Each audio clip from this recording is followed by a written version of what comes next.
Hello everyone. This video covers section 4.4, which is called Composite Numerical Integration. So this is just the follow-up to section 4.3.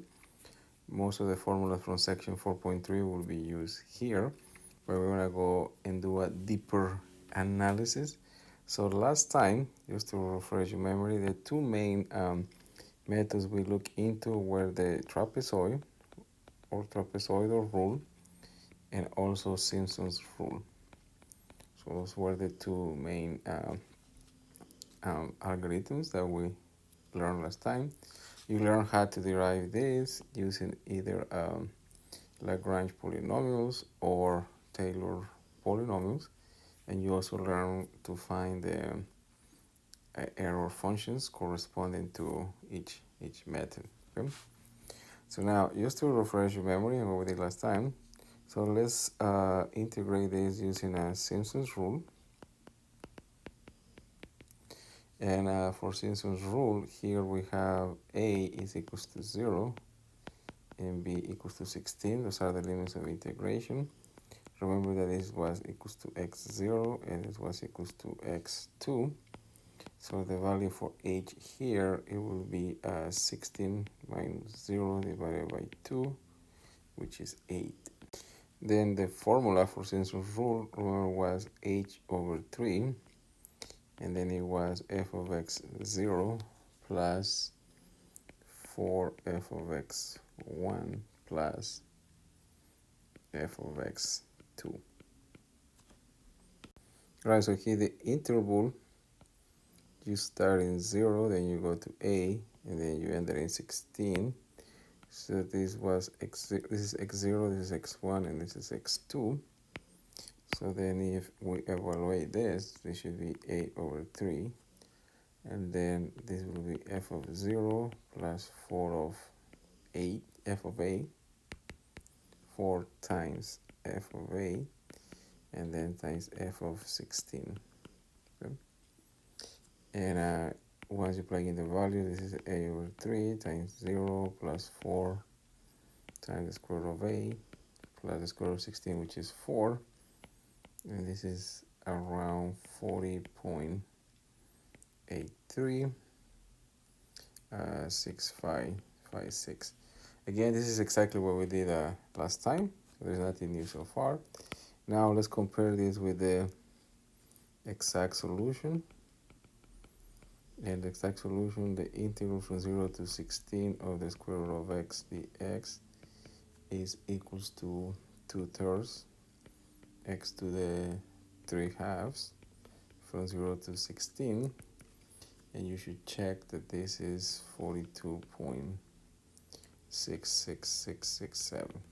So as you can see, the method from the last section, or section 4.3, is not terrible, but it's not that close to the actual solution. Now, before I go to the actual definition of composite, or a more formal definition, I'm going to explain what composite is, doing two examples. And the idea is actually pretty simple. So notice that we're still integrating 0 to 16, but we cut it into two pieces. And in this case, they are equal. They don't necessarily have to be equal. So therefore, the first part is going to go from 0 to a, and we're going to apply Simpsons in each part. So for example, for this one, let's just say this will be the green part. If that's the case, so now the values we're going to use, this will be the new x0 for that part, x1 will be 4, and x2 will be 8 now. So for the green part, this will be 4 over 3. Why? Because the value for h for that part is going to be a divided by 2, which is 4.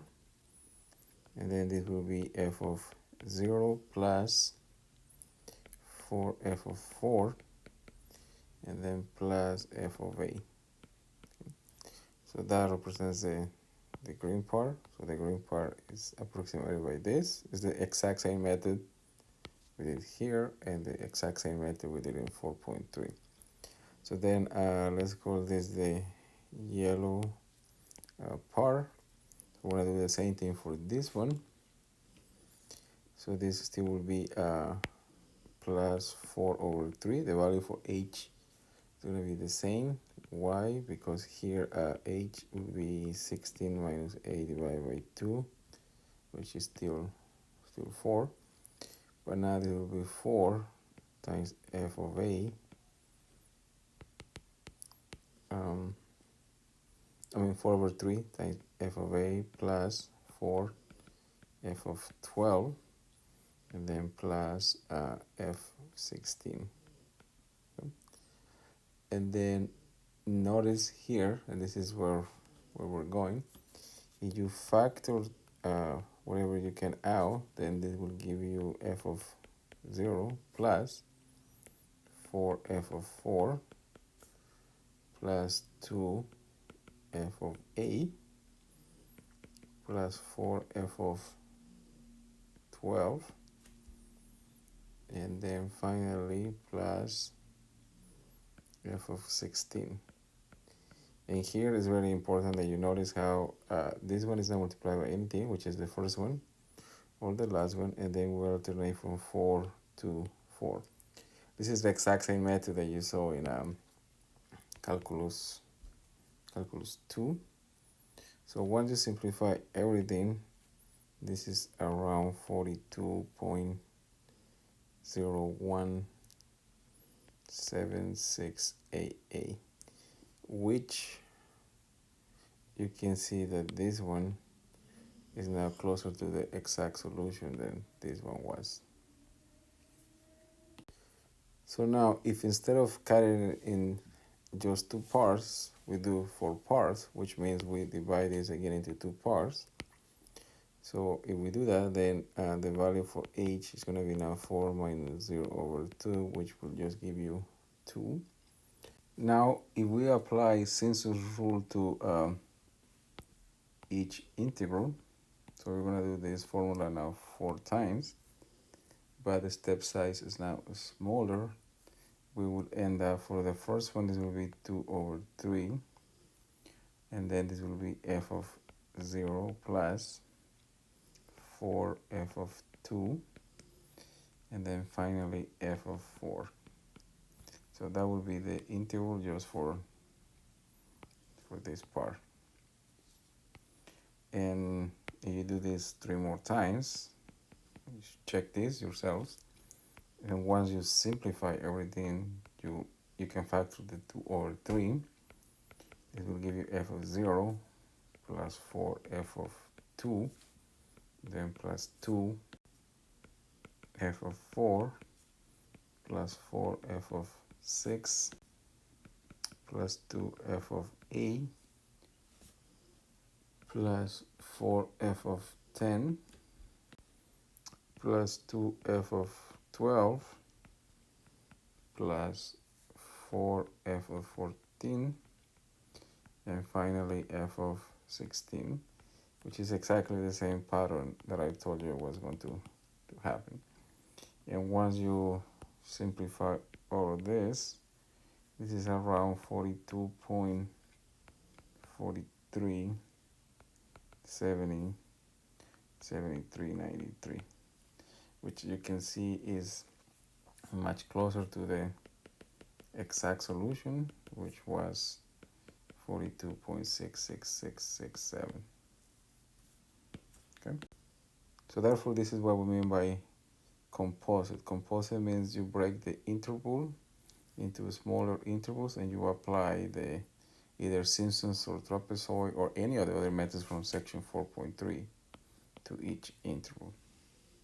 And obviously the more times you do it, the more accurate it will be, but also it will require more and more and more work.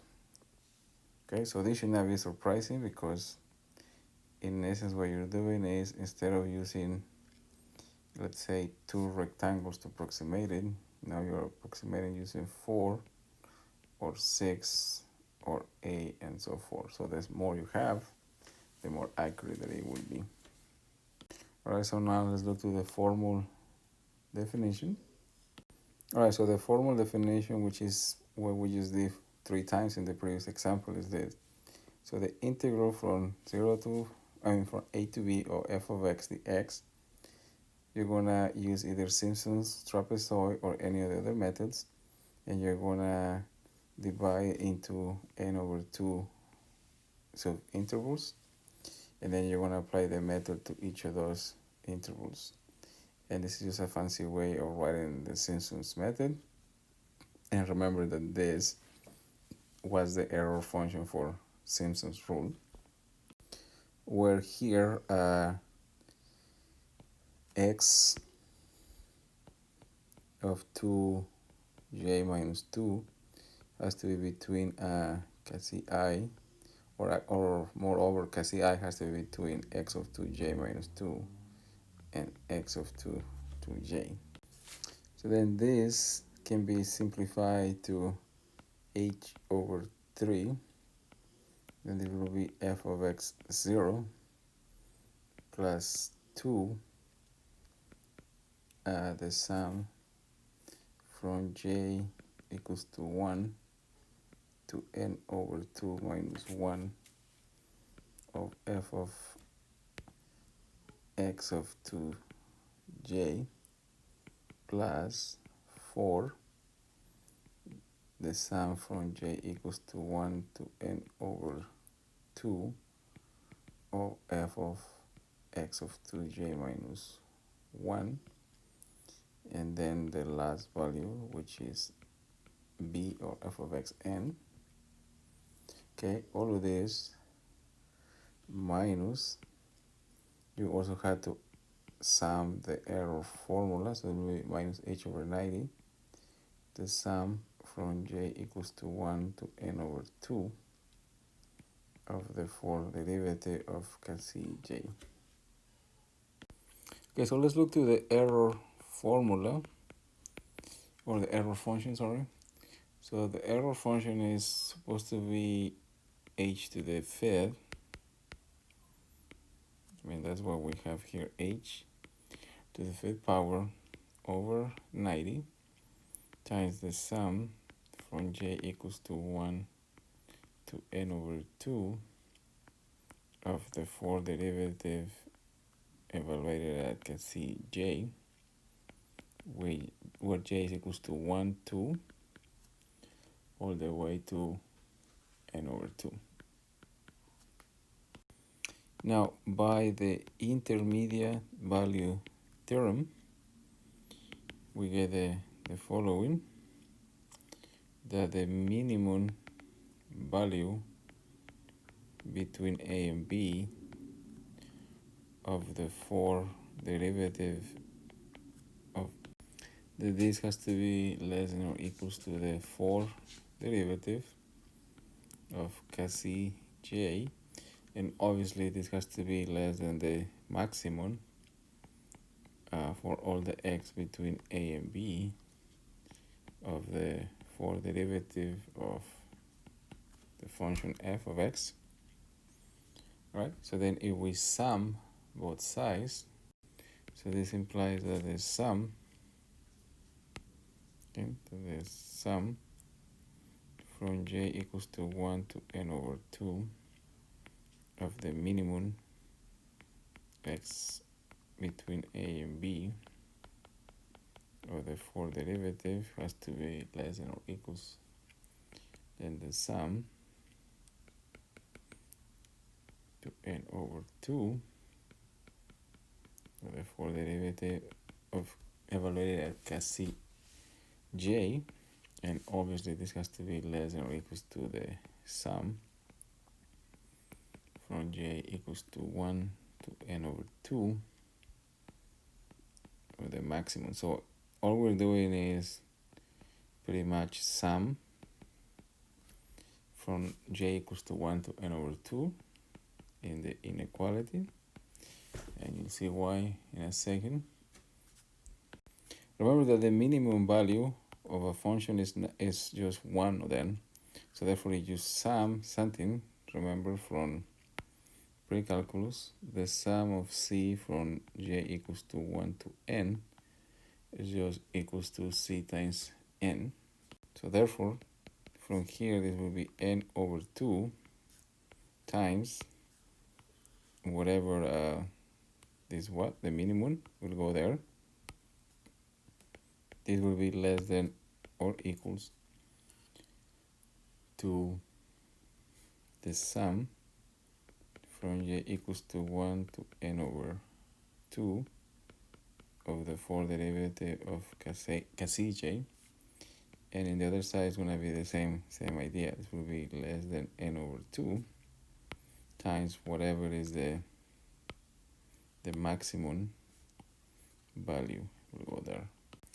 Now if we multiply everything by n over 2, so if you multiply by 2 over n, so it will cancel this, we will end up that the minimum for all the x between a and b, okay, of the fourth derivative, then this will be less than or equals to 2 over n times the sum from j equals to 1 to n over 2 of the fourth derivative, okay, and then this will be just less than or equals to the maximum for all the x between a and b of the fourth derivative. Okay, so now by the intermediate value theorem, that means that there exists a mu between now a and b, the close parenthesis, such that the following is true, that the fourth derivative evaluated at mu is going to be equals to 2 over n times the sum from j equals to 1 to n over 2 of the fourth derivative of Cassie j. Alright, remember that we start with this error function. The error function for technically the Simpson's rule or composite Simpson was equals to this. That's what we got. This, and then this was the sum from j equals to 1 to n over 2, and then the fourth derivative for some Cassie j. Now this is not very practical for computations because you have to do a sum. Now using this that we just got right now, okay, this result, if you plug it in here, okay, so notice that this is equals to this part. So if you solve for this, we'll end up with the error function is going to be equals to minus h to the fifth over 180 times n, and then the fourth derivative evaluated at mu. But notice that h was equals to b minus a over n, so that implies that n is equals to b minus a over h. So if we use that and we simplify, you will end up with, this will be minus b minus a over 180 times h to the 4, because one of the h will cancel, and then the fourth derivative evaluated as on mu. The advantage of this formula is that now it doesn't have the summation, and this is actually the error bound that they give you in calculus too. They don't tell you how they got it, but they tell you this is the error bound for the composite Simpson's rule. They don't even call it composite in calculus 2. They just call it Simpson's rule, as far as I remember. Now, obviously, for this result to be the case, n has to be an even number, and in the next page we get an official theorem for this. Alright, so theorem 4.4 is the official result that we just got. So it says the following: let f be a function that has 4 continuous derivatives and n to be even, which is what I just told you. And then h will be v minus a over n, that's not new. And also x equals to a plus ji is not new. Remember, this means x0, x1, and x2, and all of them have the same distance, which is going to be h. So then there exists a mu between a and b for which the composite, so this is only true for the composite census rule, for n subintervals can be written in the following form, which is exactly what we just did. And we derive this error, and that's the part that is usually tricky for some people. So every method is going to have this error, and this is one of the skills you need to learn, how to derive those errors, and I just show you how to get this one. Now 4.5 is the analogous of 4.4, but for the trapezoid rule. So this is talking about the composite trapezoidal rule, and here is the error function. And I believe one of the homework questions ask you to derive that formula, so you should give it a try. So let's see how we use this error bounds. Okay, so let's do a simple example. Let's say you wanna integrate sine of x dx from 0 to pi, and the question will be determine n, so the error, which means error bound, is less than, let's say, 0.0002. So let's look to the trapezoid first. For the trapezoid, the error is going to be v minus a over 12 times h squared, then the second derivative evaluated at mu. So in our case, b minus a is pi, so it will be pi over 12, and it will be h squared times the second derivative evaluated as on mu. Now, if f of x is equals to sine, that means f prime is cosine x, and f double prime is minus sine x. So therefore, the second derivative evaluated at any point is the same thing as the absolute value of sine of mu, and this is less than or equals to 1 all the time. So therefore, this is going to be less than or equals to h over 12, pi over 12 times h squared times 1. And we want this to be, so this is what we want, to be less than 0.00002. Okay, remember that h is equals to b minus a over n, which is just pi over n. So therefore, this implies right here that pi over 12 times pi over n squared has to be less than 0.00002.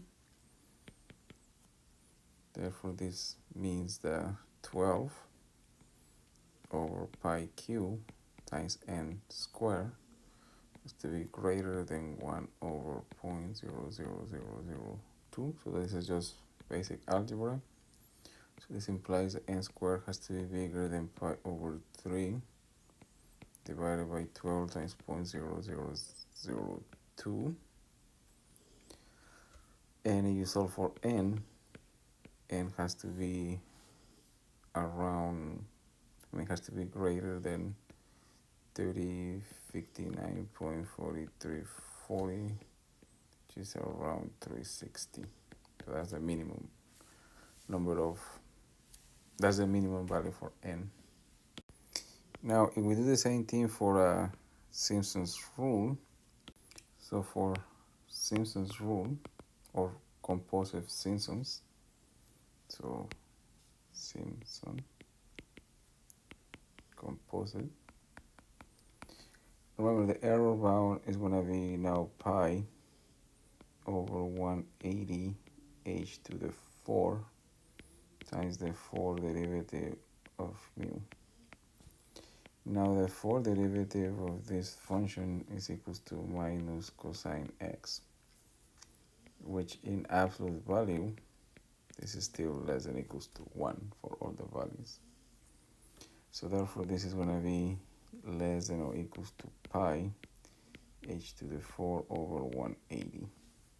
Okay? And again, we do 1,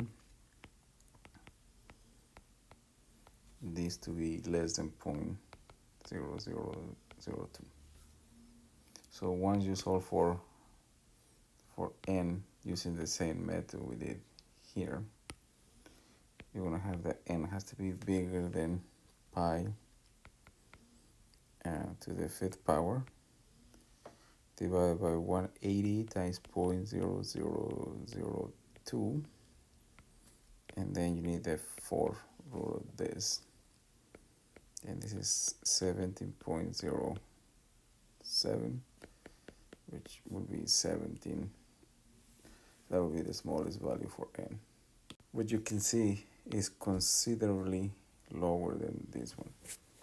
Alright, so finally, let's look to round off error and stability. Remember, the f of xi is supposed to be the exact answer, but technically, you have f of xi tilde, which is the numerical approximation, plus some round off error. So this is the round off error. We did an analysis very similar to this for the numerical differentiation, and remember we found that was unstable, but you will see that for numerical integration is actually stable. So here E of h, this is the total accumulated error. So this is the accumulated error. And again, this error formula obviously depends 100% on which method you are using. So you can see here right away, this is the Simpson's composite Simpsons. Okay, so this is clearly composite Simpson's rule. So this is only going to be true for that. Okay. So then if we take the absolute value, this is going to be less than or equals to h over 3 times the absolute value of is 0 plus twice the sum j equals to 1 to n over 2 minus 1 of e to the 2j plus 4 the sum from j equals to 1 to n over 2 of e to the 2j minus 1 plus e to the n, which is the last one. Now, if okay, the round of errors are uniformly bounded, which may not be the case, by some epsilon, then from here, assuming that this is the case, then this should be less than or equals to h over 3 times epsilon for the first one. And then if you use the sigma notation from pre-calculus, it will give you this times epsilon, and then 4 times n over 2 times epsilon, and then another epsilon for the last one. So this one was with this, And then once you simplify all of this is equals to n h times epsilon, which is technically just b minus a times epsilon. Once you do the algebra, remember that h is at b minus a over n. So that implies that b minus a is equals to nh. And that's it. So notice this is very important, very useful. So this result is independent of n and h, this result. So therefore that means that doesn't matter how small the big h, it's not going to change anything else. I mean, it's not going to change the stability. So therefore this is a stable method, while numerical differentiation was unstable. And that's it for 4.4.